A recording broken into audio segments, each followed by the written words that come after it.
Hello दोस्तों, नमस्कार, जय हिंद। कैसे हैं? उम्मीद करते हैं आप लोग स्वस्थ और मस्त होंगे। साथ ही हम घड़ी पढ़ रहे थे। घड़ी में हम कोण पर आधारित प्रश्न पढ़ लिए थे। आज हम पढ़ेंगे प्रतिबिंब पर आधारित, जल प्रतिबिंब और दर्पण प्रतिबिंब। जल प्रतिबिंब और दर्पण प्रतिबिंब दोनों में अंतर क्या होता है, कब जल प्रतिबिंब होता है, कब दर्पण प्रतिबिंब होता है, आइए हम पढ़ेंगे। अगर अभी तक आप ठीक से नहीं पढ़े हैं तो आँख कान नाक गला खोल के आराम से बैठ जाइए। आप साथ में नोटबुक भी ले लीजिए, जो जो भी खुलता है आपको खोल लीजिएगा और बहुत ध्यान से पढ़िएगा। दर्पण प्रतिबिंब और जल प्रतिबिंब को ऐसे पढ़ाएंगे कि आज के बाद आपको भूलेगा नहीं। दर्पण प्रतिबिंब किसे कहते हैं, जल प्रतिबिंब किसे कहते हैं। दर्पण का मतलब होता है शीशा, हम शीशे में जो देखते हैं। जल प्रतिबिंब का मतलब होता है पानी, हम पानी में जो देखते हैं कैसे दिखता है। अब हम बात करते हैं दर्पण प्रतिबिंब। दर्पण जो है हमेशा किसी दीवार पर लगता है, यानी कि हम खड़े हैं तो दीवार पे लगेगा दर्पण, या फिर साइड में लगेगा। लेकिन जब जल की बात करते हैं, जल यानी कि पानी, पानी क्या होता है, हमेशा नीचे फ्लो होता है, बस दर्पण ही लगाना है। अब दर्पण यहाँ भी लगेगा, दर्पण यहाँ, लेकिन जल प्रतिबिंब यानी कि कहने का मतलब हो जाएगा दर्पण नीचे लगेगा, और दर्पण प्रतिबिंब कहने का मतलब हो जाएगा दर्पण किनारे लगेगा। और बस यही दोनों में अंतर है। दर्पण यहाँ भी लग सकता है, इधर भी लग सकता है, इसमें कहीं भी लग सकता है। तो आइए हम देखते हैं इसके क्वेश्चंस को। जैसे अब बात करते हैं हम सबसे पहले दर्पण प्रतिबिंब का। दर्पण प्रतिबिंब किसे कहते हैं, मिरर, यानी कि हम जो शीशे में देखते हैं उसको हम दर्पण प्रतिबिंब कहते हैं। अब देखिए, जैसे दर्पण प्रतिबिंब, प्रतिबिंब का मतलब क्या होता है, देखो यहाँ पर अगर हम शीशा लगा दिए तो पास वाला पास हो जाता है, दूर वाला दूर हो जाता है, यानी ऊपर नीचे में कोई परिवर्तन नहीं होता। जैसे कोई मनुष्य है, अब यहाँ पर अगर हम शीशा लगा दिए तो इसमें कोई परिवर्तन नहीं होगा, सर ऊपर रहेगा। अब यहाँ मान लो एक इधर दो हाथ कर दिए, ऐसे कर दिए, तो इसका देखो इधर दो हाथ था तो इधर दो हाथ हो जाएगा इसमें, और ये पास था तो पास हो जाएगा। यही होता है, पास वाला पास हो जाता है। देखो इधर ये सिंगल हाथ था पास वाला तो इधर पास हो गया, लेकिन इधर दो हाथ था दूर वाले पे तो इधर दूर वाले पे हो गया। यही होता है प्रतिबिंब। यही प्रतिबिंब घड़ी में भी लागू होता है। अब हम बात करते हैं, जैसे देखिए यहाँ पर मिरर के पास 3 था तो यहाँ पर भी मिरर के पास 3 है। यहाँ पर मिरर के पास 2 था तो यहाँ मिरर के पास 2, यहाँ 4 है तो 4, 9 यहाँ है तो 9 यहाँ हो गया। और देखिए ऊपर नीचे में कोई परिवर्तन नहीं होता, 6 यहाँ नीचे था, 6 यहाँ भी नीचे है, और 12 यहाँ ऊपर था, 12 यहाँ ऊपर हो गया। बस अब आप देख रहे हैं ना।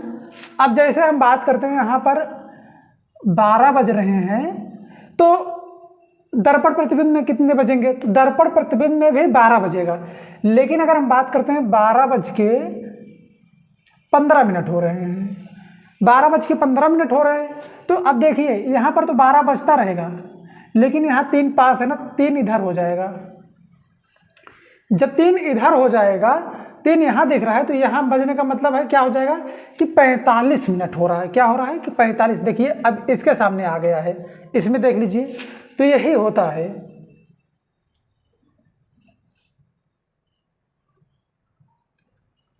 अब हम बात करते हैं, जैसे देखिए यहाँ पर हम 1 बजा दिए। अब 1 बजा दिए, यहाँ पर प्रतिबिंब लगा है, ये प्रतिबिंब कहाँ जाएगा, ये प्रतिबिंब यहाँ पहुँच जाएगा। कहाँ पहुँच जाएगा, यहाँ पहुँच जाएगा। यानी कि अगर घड़ी में 1 बज रहा है तो अगर हम शीशे में देखेंगे तो 11 बजता हुआ दिखेगा। अगर घड़ी में हमें 8 बज रहा है, देखिए 8 बज रहा है, अगर हम इसको शीशे में देखेंगे तो ये इधर पलट जाएगा। देखिए इसी पे ऐसे तोड़ लेते हैं हम, ऐसे। अब देखिए क्या होता है, ये वाला इतना पलटता है, इसके साथ इसका हो जाएगा, 10 के साथ 2 हो जाएगा, 9 के साथ 3 हो जाएगा। इसी प्रकार बदलता रहता है। अब हम बात करते हैं जल प्रतिबिंब की। जल प्रतिबिंब में अगर देखिए यहाँ पर जो दर्पण है नीचे लगता है, इसमें किसका परिवर्तन होता है, इसमें ऊपर और नीचे का परिवर्तन होता है, इसमें दाएं और बाएं का परिवर्तन नहीं होता है। जैसे देखिए यहाँ पर है,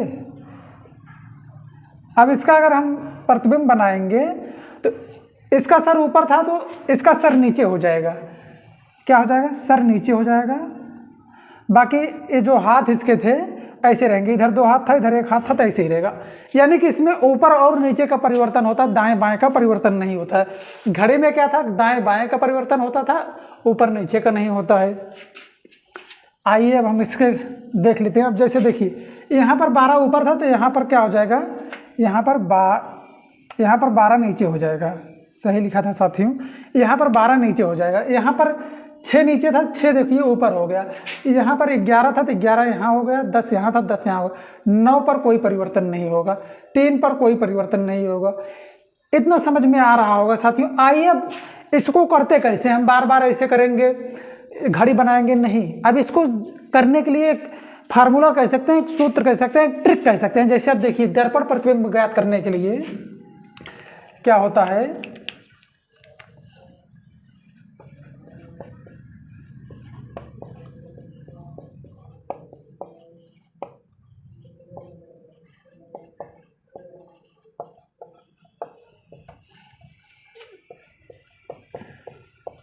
दर्पण प्रतिबिंब ज्ञात करने के लिए क्या करना होता है साथियों, हमें जो बज रहा है, जैसे हम 1160 से या फिर 2360 से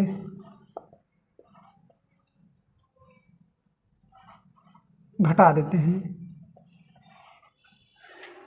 मतलब जो समय दिया हुआ हो, जो समय दिया गया हो उसमें से हम क्या करते हैं 1160 से या 2360 से घटा देते हैं। जैसे अब कोई समय दिया गया हो, जैसे मान लिया जाए कि यहाँ पर दिया गया हो 5:40 का दर्पण प्रतिबिंब ज्ञात कीजिए। दर्पण प्रतिबिंब ज्ञात कीजिए। अब यही दे दिया गया, दर्पण प्रतिबिंब ज्ञात कीजिए। 5:40 का दर्पण प्रतिबिंब ज्ञात कीजिए। अब इसको हमें क्या करना है, या तो 2360 से घटा देना है या तो 1160 से। तो हम 1160 से घटा देंगे तो ज़्यादा आसान पड़ेगा। देखिए 1160 माइनस 5:40। अब देखिए, अब इसमें हम घटा देंगे, 0 से 0 गया 0, 6 में से 4 गया 2 और 11 में से 5 गया 6। कितना हो जाएगा 6। अब आइए साथियों में एक दूसरा क्वेश्चन हल कर लेते हैं। दूसरा क्वेश्चन भी एक ही क्वेश्चन से नहीं, हम 3-4 क्वेश्चन देख लेते हैं। जैसे अब देखिए इसमें तो हमारा हो गया। अब दूसरा क्वेश्चन क्या कहता है इसको भी हम देख लेंगे। जैसे अब एक क्वेश्चन हम दे रहे हैं, जैसे पूछा जाए 8:20 का दर्पण प्रतिबिंब क्या होगा। 8:20 का क्या है साथियों, 8:20 का। अब देखिए आपको कुछ नहीं करना है, अब यहाँ पर 8 बजा देना है। 8 यहाँ बज रहा होगा और 20 मिनट कहाँ होगा, यहाँ 4 पे होगा। अब देख लीजिए, अब इसका प्रतिबिंब क्या होगा। 4 यहाँ हो जाएगा, यानी कि इस पे कहीं हो जाएगा। इसका प्रतिबिंब कैसे बनेगा, मिनट वाली सुई यहाँ कहीं आ जाएगी और 8 यहाँ बज रहा है तो यहाँ कहीं हो जाएगा। सेम ऐसे होगा। अब इसको हम क्या बताते हैं, 1160 से या फिर 2360 से घटा के चेक कर लेते हैं। क्या करते हैं, 1160 से 8:20 को घटा देते हैं। अब 0 में से 0 गया, यहाँ 4, यहाँ पर बचेगा कितना, 11 में से 8 गए, 9, 10, 11 यानी कि 3। अब कितना बच जाएगा, 3:40 होता रहेगा। क्या होगा, 3:40। ये देखो मिनट वाली सुई यहाँ कहीं रहेगी और 3 यहाँ बचता है तो यहाँ कहीं आस पास रहेगी, तो यहाँ जब यहाँ पहुँच जाएगी तो यहाँ 4 बच जाएगा। यही है, प्रैक्टिकल भी करके देखना है और सूत्र से भी करना है। अब कुछ भी दिया जाए, यहाँ पर आपको मान लो 8:20 दिया था, कुछ भी दिया था। अच्छा एक क्वेश्चन इसका और पूछा जाता है, यदि एक क्वेश्चन और पूछा जाता है, यदि प्रतिबिंब का समय, यदि प्रतिबिंब का समय 9:20 हो रहा है, वास्तविक समय क्या होगा।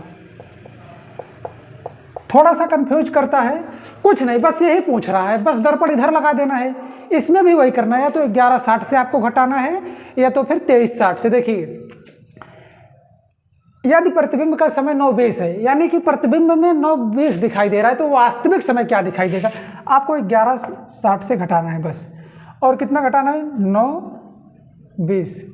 9:20 को घटाएंगे, यहाँ पर हो जाएगा 40 और यहाँ पर हो जाएगा 2, यानी कि 2:40 हमारा वास्तविक समय होगा। क्या हो जाएगा? यही 2:40 हमारा वास्तविक समय होगा। अब ठीक इसी प्रकार हम जल प्रतिबिंब को देख लेते हैं। जल प्रतिबिंब हमारा क्या होता है? उम्मीद करते हैं आपको दर्पण प्रतिबिंब अच्छे से समझ में आया होगा। अब हम जल प्रतिबिंब को देख लेते हैं। ये भी क्वेश्चन खूब पूछा जाता है, कोई भी एग्जाम हो यहाँ से क्वेश्चन आता ही आता है। अब देखिए, जल प्रतिबिंब ज्ञात करने के लिए क्या होता है? इसमें किससे घटाना होता है? जल प्रतिबिंब को ज्ञात करने के लिए आपको 36 से या फिर 18:30 से घटाना होता है। किससे घटाना होता है? आपको 36 या फिर 18:30 से। 6 बजकर, अब यहाँ पूरा लिख ही देते हैं।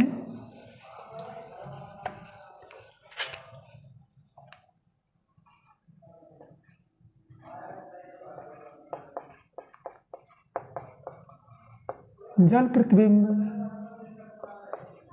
ज्ञात करने के लिए हमें दिए गए समय को 36 या 18:30 से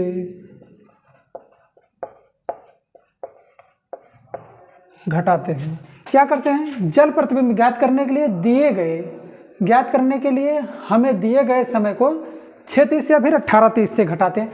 अब देखिए, इसमें ऊपर नीचे तो चेंज नहीं होता, दाएं बाएं चेंज होता है। जैसे एक क्वेश्चन दे दिया जाए, 5:20 का जल प्रतिबिंब क्या होगा? साथियों, एक क्वेश्चन है, 5:20 का जल प्रतिबिंब क्या होगा? अब जल प्रतिबिंब ज्ञात करने के लिए हम बोले आपसे 36 या फिर 18:30 से घटाते हैं। तो जैसे 6 से ज़्यादा हो जाए, जैसे 7 बज रहा है, 8 बज रहा है, 9 बज रहा है, तब आप 18 से घटाएंगे। अगर 6 से कम है समय हमारा, तो हम 6 से कम है तो हम 6 से घटा लेंगे। अब देखिए, जैसे अब इसको हम 6 से घटाएंगे, 36 से 5:20 घटाएंगे, 0 में से 0 गए 0, 3 में से 2 गए 1, यहाँ पर 6 में से 5 गया 1 हो जाएगा हमारा। यानी कि अगर जो हमारा 5:20 हो रहा है, इसको हम पानी में देखेंगे, जल प्रतिबिंब में देखेंगे, तो 1:20 दिखाई देगा। अब देखिए, इसमें हम थोड़ा सा प्रैक्टिकल कर लेते हैं। 5:20 हो रहा है। अब देखिए, मिनट की सुई यहाँ कहीं होगी और घंटे की सुई 5 के सामने होगी। अब इस नीचे प्रतिबिंब लग गया। क्या हो गया? नीचे प्रतिबिंब लग गया। अब देखिए, इसमें ऊपर और नीचे चेंज होता है। तो ये जो 5 है, ये हमारा लगभग 1 के सामने पहुंच जाएगा। ये 4 हमारा 2 के आसपास पहुंचेगा। और जो ये 3 है, 3 के सामने ही रहेगा, क्योंकि 3 तो बदलेगा नहीं, दाएं बाएं चेंज नहीं होता, ऊपर नीचे चेंज होता है। तो देखिए, अब जब घंटे की सुई यहाँ पहुँच जाएगी तो 1 बज रहा होगा, मिनट की सुई इस सामने पहुँचेगी, तो ये क्या होगा? हमारा 10 मिनट हो रहा होगा। तो वही हम है। उम्मीद करते हैं आपको चित्र में भी अच्छे से समझ में आ रहा होगा। और देखिए, हाँ, यहाँ भी 1:10 होने लगा और यहाँ हमारा आंसर भी 1:10 आ गया। अब इसमें एक लोचा हो जाता है। लोचा क्या होता है? देखिए, जैसे अब यहीं पर समय दे दिया जाए 4:50, 4:50 हो रहा है, मिनट का जल प्रतिबिंब ज्ञात कीजिए। अब देखिए, 4:50 का जल प्रतिबिंब ज्ञात करने के लिए हमें क्या करना होता है? 4:50, यही फिर 36 से 4:50 घटाएंगे। अब देखिए, यहाँ पर तो ऊपर 30 है, नीचे 50 है, हम कैसे घटाएंगे? तो क्या करते हैं, इसको घटाने के लिए हम उधार लेने वाला तो कॉन्सेप्ट आपने सीखा ही होगा। हम यहाँ पहुँच जाते हैं 6 के पास, यहाँ से हम उधार लेते हैं। लेकिन उधार कितना लेंगे? इसके पास से टोटल पूरा 1 घंटा लिया जाएगा। ये नहीं कि मतलब चलो 1 उधार लेंगे, 1 घंटा उधार लिया जाएगा। 1 घंटे में 60 मिनट होता है। यहाँ से 1 घंटा चला गया तो यहाँ हमारा बचेगा 5 और यहाँ 1 घंटा जाएगा तो 60 मिनट जाएगा। यहाँ पर बच जाएगा 5 और यहाँ हो जाएगा 90। अब इसमें से घटाना है आपको 4:50 को। अब देखिए, अब अच्छे से आप घटा लेंगे। 0 में से 0 गया 0, 5 में से 9 में से 5 गया 4 और यहाँ 5 में से 1 गया, 5 में से 4 गया 1। अब इसको भी हम कर लेते हैं। आप बोलेंगे ये उधार लेने वाला नहीं समझ में आया। इसको देखिए, यही है कॉन्सेप्ट, यही है। सारे लोग इसको नहीं बताते हैं कि यहाँ से 1 घंटा उधार आएगा, इसीलिए तो हम आए हैं आपको बताने के लिए। एकदम फैक्ट चीज़ें जो कोई नहीं बताता उसी को हम बताते हैं। आइए इसको भी हम यहाँ देख लेते हैं, तभी आपको थोड़ा सा विश्वास होगा। जैसे देखिए, अब इसमें बज के आ रहा था 4:50 हो रहे थे। जब 4:50 होते रहते हैं तो घड़ी कहीं, घंटे वाली सुई कहीं एकदम 5 के आसपास आ जाती है। क्या होता है, घड़ी वाली सुई 5 के आसपास आ जाती है और मिनट वाली सुई 10 के आसपास चली जाती है, तब 10 पे चली जाती है। अब देखिए, यही है, अगर घंटे की सुई 5 के आसपास है तो इसका जब इस पे से ऐसे प्रतिबिंब यहाँ से बनेगा तो ये मुड़ के सीधा 1 के आसपास पहुँच जाएगी। और ये जो 10 पे है ये आके यहाँ आपको यहाँ पहुँच जाएगी 8 पे। अगर 11 पे हो तो 7 पे हो जाती। अब देखिए, ये इसको हम डाट से दिखाएंगे क्योंकि ये प्रतिबिंब है और ये वास्तविक समय है। देखिए अब क्या हो गया, ये देखिए 5:50 हो रहे थे। अब ये जो हमारी सुई है घंटे वाली 1 के पास चली गई है और मिनट वाली सुई 8 के पास आ जाएगी। जब 1 के पास चली जाएगी तो 1 बज रहा है और मिनट की सुई यहाँ पहुँच गई तो 40 मिनट हो रहा है। यही जो है आंसर आया कि नहीं। उम्मीद करते हैं आपको अच्छे से समझ में आया होगा। साथियों, एक क्वेश्चन हम और देख लेते हैं, लगे हाथ। अब जैसे इसमें भी एक क्वेश्चन वही पूछता है कि अगर जल प्रतिबिंब में जैसे पूछता है जल प्रतिबिंब का समय 7:20 हो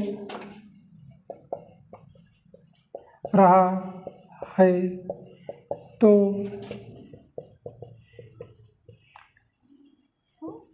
वास्तविक समय क्या होगा। अब देखिए 7:20 हो रहा है, यानी कि 6:30 से ज़्यादा है, तो हम तुरंत 18 को पकड़ लेंगे। क्या करेंगे, हम तुरंत ही 18 के पास आएंगे। 18 के पास आएंगे, 18:30 से 18:30 से हमें क्या घटाना होगा, 7:20 घटाना होगा। अब देखिए 0 में से 0 गया 0, 3 में से 2 गया 1, अब यहाँ है 18। अब 18 में से हमें 7 घटाना है तो क्या बचेगा, यहाँ पर देखो 8 में से 7 गया 1 और 1 तो बचेगा ही। कितना बच गया, 11:10। इसको भी आप इस पर प्रैक्टिकल कर सकते हैं। उम्मीद करते हैं आपको अच्छे से समझ में आया होगा। साथियों, आज का वीडियो हमारा कैसा लगा आप कमेंट बॉक्स में जरूर बताइएगा। धन्यवाद साथियों।